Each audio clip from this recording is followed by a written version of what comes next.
Hello, strugglers. Welcome to the Struggle UK, and welcome to the review of week 6 of the UK COVID lockdown. And not only that, this is a very special episode for me personally, because today is the 5th of May 2019, which means today marks 3 years to the day since my election as a community councillor here in sunny Rill. So a special day for me. I can't believe it's been 3 years. 3 years. It feels like a lifetime, to be honest. It feels like 10, because there's so much. I can't begin here. You'd be here for you'd be here half a day or a day. So much has happened to me in those 3 years.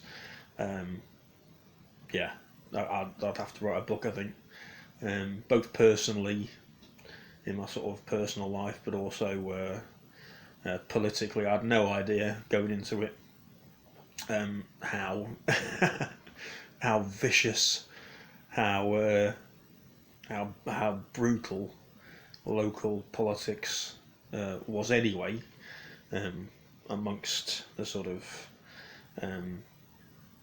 councillors on the council and self-interest and all this sort of maybe other interests, and won't get into that because but I think what I'm probably talking about, what goes on in councils. But my God, it's been it's been just take the most unbelievable soap opera you could think about, and then take that off into the stratosphere. You wouldn't believe the behaviour of some what you assume are normal people like you and me. People who are supposed to be councillors and responsible people, and I don't know, upstanding members of the community. Some are. I've been amazed by how many, in my experience, really aren't.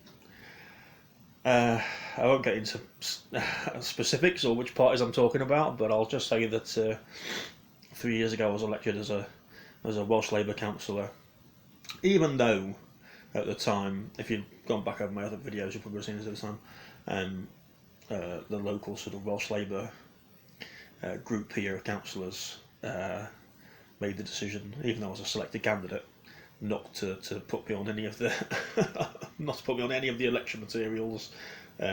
My face, my name, in with their sort of election campaigning materials and things. I had to basically do my whole own thing. I had to write my own sort of manifesto for myself, print all my own stuff, do my own campaign. So even though it said Welsh Labour, I was an independent from the beginning, basically. So under my own steam, managed to get myself elected. So that was a bit of a personal triumph, to put it mildly, considering the opposition that was up against me within my own party at the time here.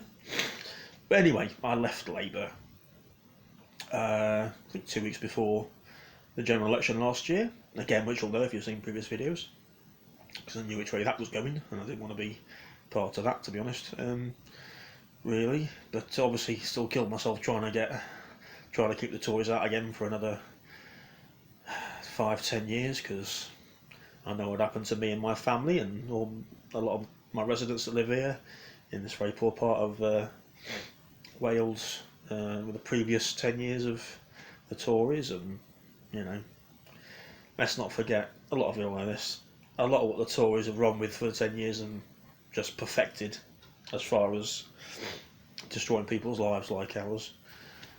If you're watching this, started under Tony Blair, started under New Labour. The benefit sanctions, I was walloped by the benefit sanctions that have killed off people, literally. Started under a different name, slightly different sort of way of doing it under the the old Blair sort of New Deal days in the early mid 2000s.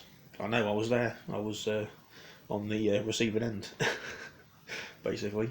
So yeah, you know, horses for courses. It's not a new thing, but yeah, I tried hard to try and end it, even though I knew I'm sure it was probably going to go for Labour. But anyway, so in marking this special occasion for myself, you can see with my usual partner in crime, Che, here. Spotting me red sporting a red t-shirt, my red cap, done in the sort of 90s, my 90s sort of teenagers. Well, I was a 90s teenager, and the sort of 80s, 90s cool backwards sort of, you know, come to later, backwards sort of style. There you go. Doesn't really suit me now, does it? Anyway, so anyway, as I don't know, I suppose a bit of a ceremonial sort of interesting thing to do for myself. I've decided to do it on camera. You know, I think a lot of people have been doing it recently with a month of Starmer now and the full return of Labour to the Blairite sort of, well, Mr. Blair's party basically. Lots of talk, we'll get into it in a minute, but lots of talk of Mr. Blair coming back this past week now into the Labour Party and a senior position. I don't really see the point. I mean, he's running the bloody thing anyway. Do something, but anyway, you know, we'll get into that in a minute. But anyway, so here is my here's my name. Here's my old membership card, and here is me tearing it up. Goodbye, Labour. Although I've said goodbye, like I say, in December. But so that's the no return, isn't it, I suppose. There's my card gone. Let's do my hand. Now, try and work back up. So yeah, week 6 has been and gone. We're already into week 7. I must say, for me, I don't know about you, but for me, the weeks are absolutely flying by. I assumed at the beginning they were going to crawl by. It was going to be a nightmare. You know, I won't say there haven't been a few more pretty, how can I put it, a few more sort of more major arguments between the people living in this house. But, you know, it's been 7 weeks for us locked in together, so 3 adults in the same house, not a very big house, with the same or more money worries than we had when it started.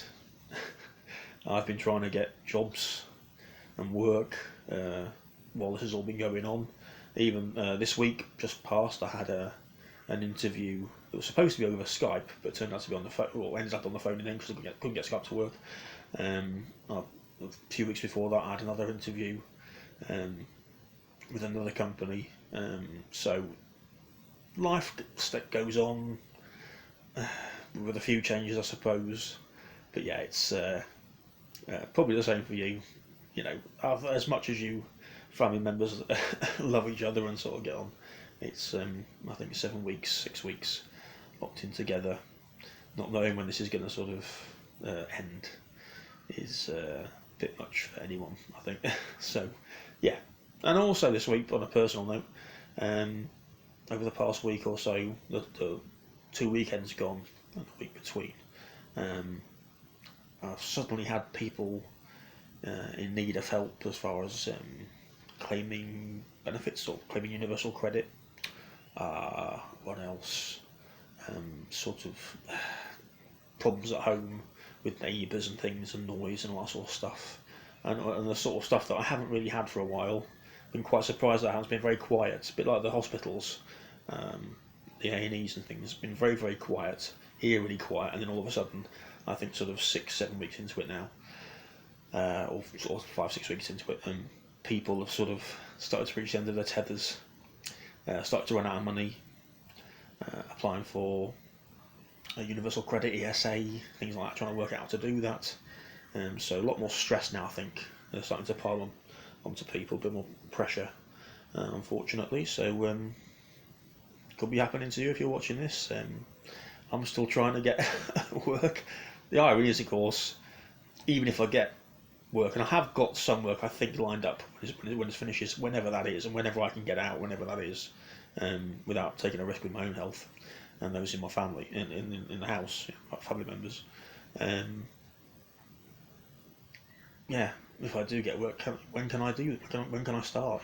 At the minute, as a full-time student, I'm completely relying on, I'm basically having to live off my fee money, the money that I'm supposed to be paying to my university to pay my sort of instalments of my fee, which will be the same for loads of other full-time students, because there's been absolutely no news, no help, no promise of help at all for full-time students, people on ESA and PIP and carers allowance and attendance allowance. The only help at all that's been given really is for the furlough scheme, which doesn't cover everybody. Like, that's obviously flawed as well. Loans for the self-employed, again, loans, are they any good to you if you're not, if you can't pay them back? If you're self-employed, then obviously that's partial as well, and not a very good scheme. If you get universal credit, you're getting 20 quid a week more than you used to get. They've suspended the sanctions, part of that for now. But there's a bit of a segue. Let's get into the news now. So yeah, it's been. I've said in the past videos, so much has happened in each week that I've not. I usually just do this sort of top of my head. It's probably like I ramble slightly. They're probably twice as long as I should be these videos, but I never have like a crib sheet of things. But so much has happened in this past week. You'd think less would be happening, but so much has happened this week. I've had to write down.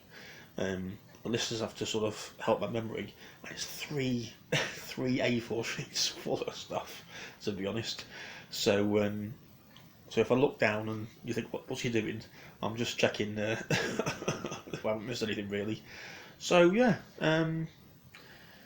in week 6, we found out at the beginning of the week that children who seemed to have been much more resilient in showing the symptoms or suffering from the symptoms of COVID-19. Some children are starting to develop some sort of, I think they called it, or was it virus-like syndrome with similar COVID symptoms, but also stranger symptoms. Luckily, that seems to be affecting only a very small amount of children in the country. But if it's your child, it's your child. There's no comfort as if it's a very small amount. So that's very concerning. So long-term effects of this, we don't know what's going to happen, do we? Really, for people who have or haven't had it, or children, or people outside of the supposed sort of at-risk groups. So that's been a worrying event this week. We've had the government, their official stats, they were giving death stats for COVID, seems to have been, what was it, term, plateauing or something around this week. But then with more sort of figures coming out of what was happening at the end of the previous month in April, the Office of National Statistics came out this week and told us that actually the government's, I think it was official figures, official weekly figures, I think it was, let me check that. Yeah, official weekly figures, or overall figures, death figures, stats were basically, in reality, 53% higher than what the government was giving us. Well, it's been long suspected for going weeks back now. The governments haven't been telling us the full story, giving us the true picture as far as death stats, because of course it reflects badly on them, doesn't it? On their complete sort of, their long sort of litany now of failure to prepare, failure to actually get the ball rolling during this, now into week 7, PPE and all the other stuff we talked about for weeks and weeks and weeks. Every week there's more stuff about that coming out, about what they didn't do and failed to do. There's more this time coming out for this week. Apparently, again, Office of National Statistics registered the highest number of deaths in a week I believe that's in England. I don't know if it's England and Wales, but England since records began in 1993, so that's not a that's not a landmark you want to sort of reach, is it? But again, not really considering how the response has been in England and Wales. I'm not surprised, unfortunately. BBC Panorama. You know, God forbid I'm the one that should be plugging the BBC of all people. But BBC Panorama came out and actually did their jobs for once, and basically highlighted that the government, despite warnings at the time, completely failed, ignored warnings about getting certain PPE equipment, so that basically the gowns, the visors, what else was it? Swabs, body bags, in the numbers they needed to. Totally decided or ignored calls to do that at the beginning. So another failure from the beginning. Scotland, Nicola Sturgeon, up in Scotland, they've changed their advice over the past week. They're now advising people in Scotland to wear face masks, especially sort of if they're having to go to work and on public transport and things like that. And of course, so now the question is, why isn't the UK government following that sort of guidance? I think the Welsh government news said they might be considering it. I can't quite remember. The Welsh news again has been very, very sparse, and there's not been much at all. There's been daily press briefings, but they don't really sort of say a lot, or not much more information comes out. We've had the introduction of a COVID, very controversial actually, and what I've read, I don't like the sound about this at all, because it seems to be a part of an excuse to snoop, basically, by the government and collect data, which they seem to be doing. Generally, they seem to be doing and using as an excuse to collect a lot of data on people with powers that they have given themselves, which means they don't have to go through the judiciary or parliament, which are the usual checks and balances. And you've got to ask yourself the question, why? Why do they want to collect all this data? So, this new contact tracing app, which has been developed by Apple and Google, is being trialled, I think, up in one of the islands of Scotland, I think. I just don't understand. I don't know. Because the government spokesman at the time was saying that this is going to be a major piece of the government's response to COVID, again 6 weeks in, because it's coming from them and those sources and from Google and Apple. I mean, what is this about? I mean, this is the other sort of scandal which you're not really hearing about, is what is this about governments, Welsh government, UK government, just handing responsibility for testing to these huge tax avoiding companies owned by billionaires? Google, Apple, Amazon in Wales. There's another one as well that I read about, who are actually doing, I think, setting up the actual facilities for testing in England.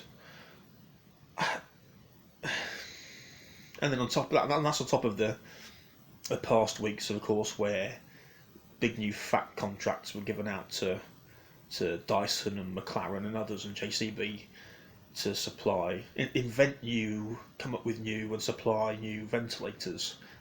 Not heard hardly anything about that since in the past sort of 4 or 5 weeks. But what is this? This is being used, unsurprisingly to me, and I'm sure it is being used very stealthily, actually, by the Tories as a way of just privatising even more things. They've privatised COVID. There's nothing these Tories can't privatise.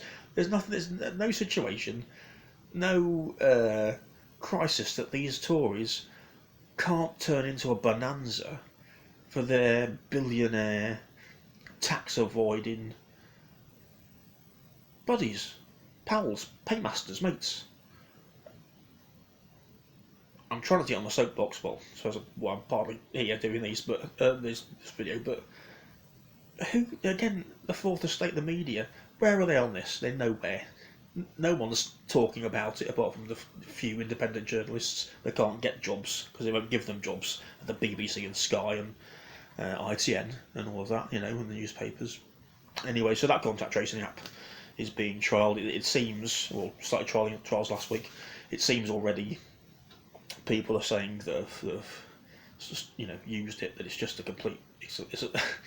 The problems I've mentioned are evident already, even before it started. They can't see the rationale for it, can't see how it helps, particularly, other than just to snoop.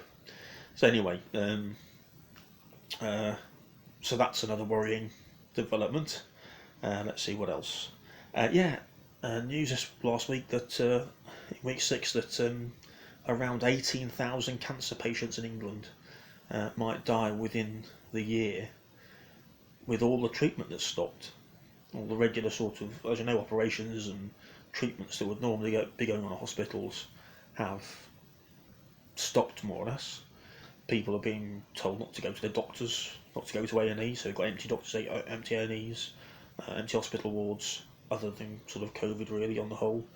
So of course that's meaning that people with cancer treatment, heart treatment, similar sorts of life-threatening things treated are dying in the community, I think is the phrase. Past week the government have finally started publishing deaths in the community.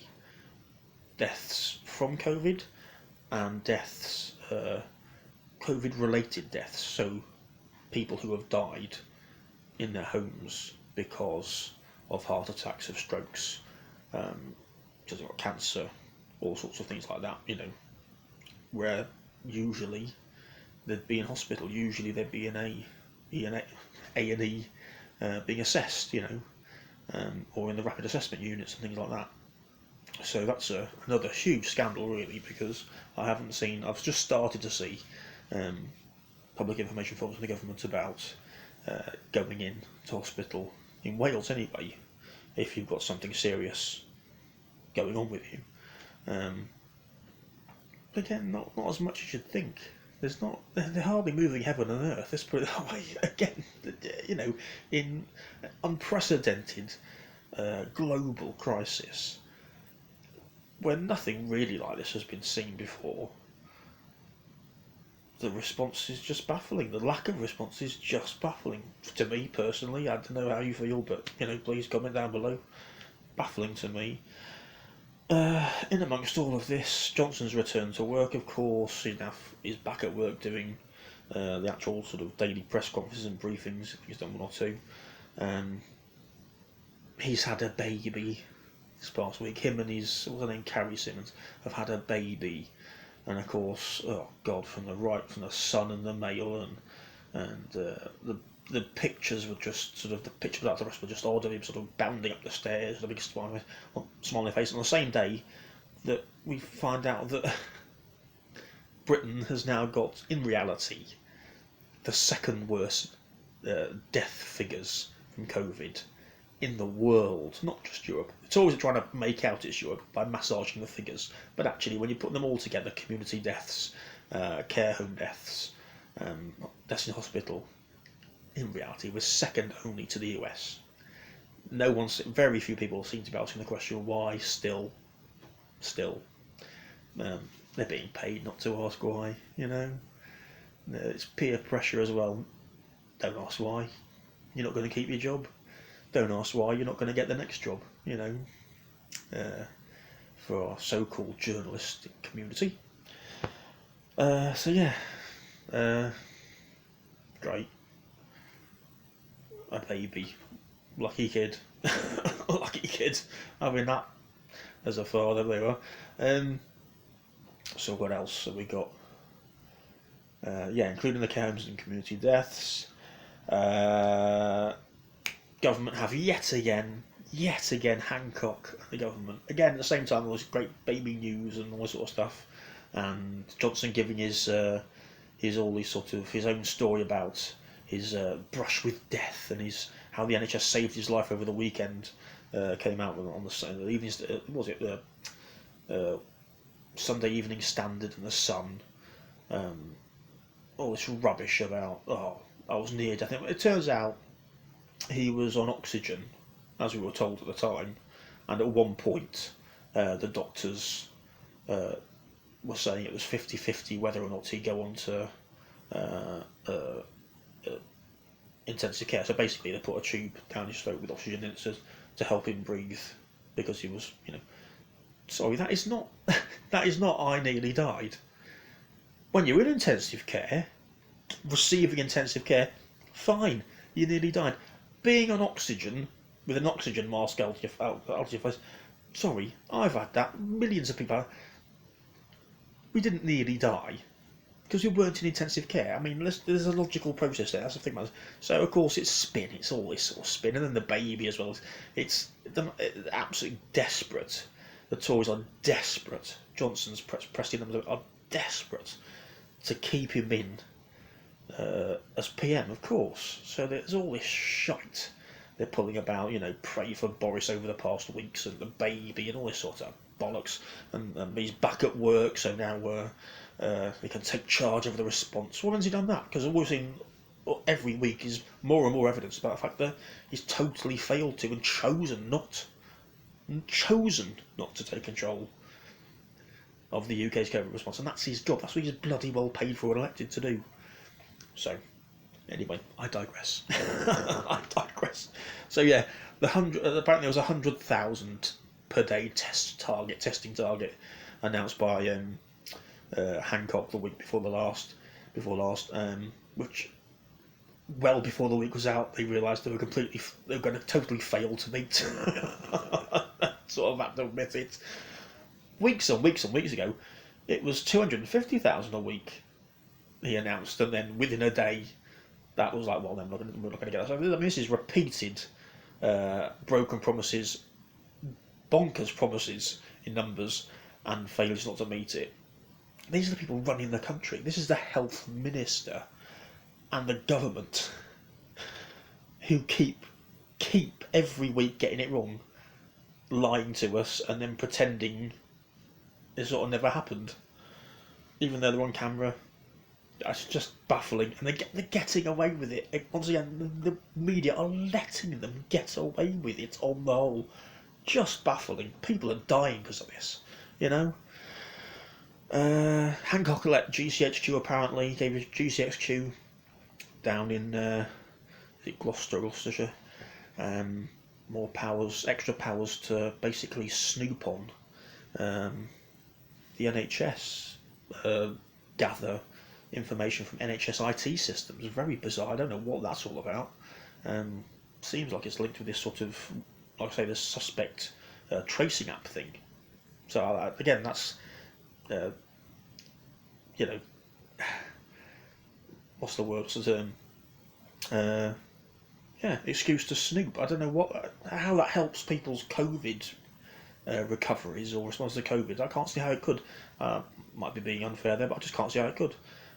This just seems to be snooping during a crisis, basically, eroding your civil liberties. Because, of course, as I said weeks ago, again, not in the media, most people don't know about it, they immediately gave themselves special powers, the police and the security services from the government, to apply for warrants to do this sort of stuff without having to go through the usual judicial sort of checks and balances. So this is what's going on. This is what I warned about weeks ago. It's happening now. Again, no one seems to be talking about it or covering it. There's lots of other stuff. I'll skip some of this stuff because this is going to be a real bleeding day. So much stuff. Johnson came out a few days ago saying we are now at the peak, or we are now past the peak, according to Johnson. A lot of independent medical experts are saying we can't see how you're coming to that conclusion or why you're saying that. So that seems to be a bit of a dispute there, to be honest. Officially, they're saying we're past the peak of deaths. The deaths they're reporting seem to be going down. The numbers going down seem to be every sort of couple of days. But again, this is the problem now. The trust is so disappeared from what they keep telling us about testing and everything else, can we trust their figures? We know what we've done with figures already. We've reached 2 million new universal credit claims now. Again, that's government figures. That's from Theresa Coffey, the Secretary of State for Work and Pensions. Again, can that be, in massage of figures, can that be, that seems low to me. I think in reality that's probably higher. I don't believe what they're saying there. I'm absolutely sure that's higher. But that's, even on the known figures, that's 2 million new claims over the past, 4 or 5 weeks. Think about that, that's a huge amount. In the US, it's in the tens of millions. But that's why I think that's a low figure for here. Again, same problems persist. 5-week wait. The advance payments are only loans, not grants. All of the stuff I've talked about before. Still the problems there. They won't budge on that, even though MPs and a select committee, I think, is relevant select committee keeps asking them to, basically, to tackle those things and do more. Again, they're not going to. They're Tories. What else have we had? The 2 metre self-distancing rules might be relaxed slightly, because apparently the WHO and the EU's guidance is different to ours. It's apparently a shorter distance, so they're reviewing that at the minute. It's come out in some research has been done over the past sort of 3-4 weeks by, let's see who's done it now. It was by the Office of National Statistics and the the Food Foundation down in London, that the poorest are twice. This comes as no surprise to you and me. The poorest are twice as likely to die of COVID, and one fifth of UK households are struggling to feed their kids. Again, that'll be the poorest households, basically. Of course, we're having their kids fed in school, and obviously that's not happening now. The Nightingale Hospital in London, the one that spent all that time setting up and with 4,000 beds in less than a month since it opened, is actually closed. Has closed over the last week. Again, that's been kept very quiet. I haven't seen that reported in many places, because apparently in that month they only treated 51 COVID patients in a 4,000 bed a sort of emergency setup, which is a strange again, with the people who are running like Hancock, the NHS in England. Am I surprised? Not particularly.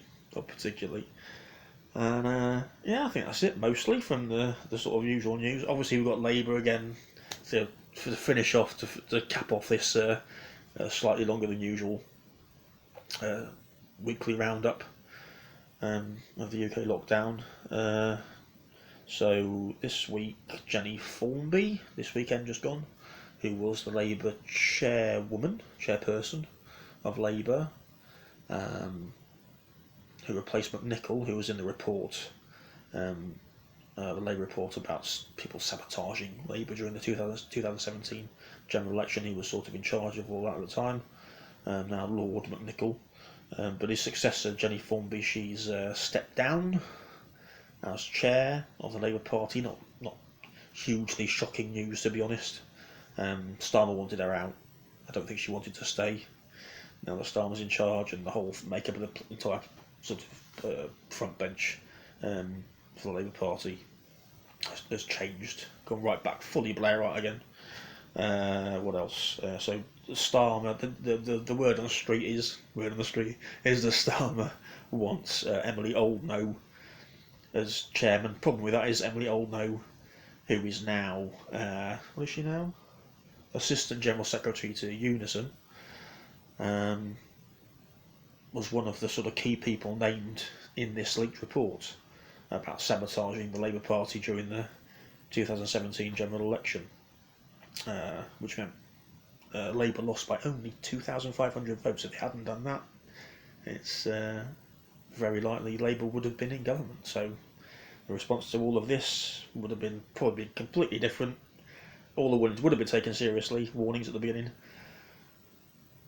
I'm sure, I'm not part of Labour, you know, that I've just seen me rock up my car, but I'm sure there'd be a lot less dead people, absolutely sure of that, than there are now. They wouldn't have the unofficial Tory Dominic Cummings, Boris Johnson herd immunity policy, which they clearly really have still got. What else happened? Diane Abbott and Richard Bergen. They were probably the two most highest profile sort of left-wing Corbyn sort of friendly MPs left in the PLP and Labour are, again, no surprise, having lots of pressure put on them to sort of be removed from groups that they're sort of part of or leading or in charge of within the party, and the party as a whole. There's a whole purge going on of the Labour left for the past 4 years going on at the minute in the PLP, in the NEC, in within the membership. It's going on. No surprise. And the big news is, of course, is the return of Blair. That's as I say,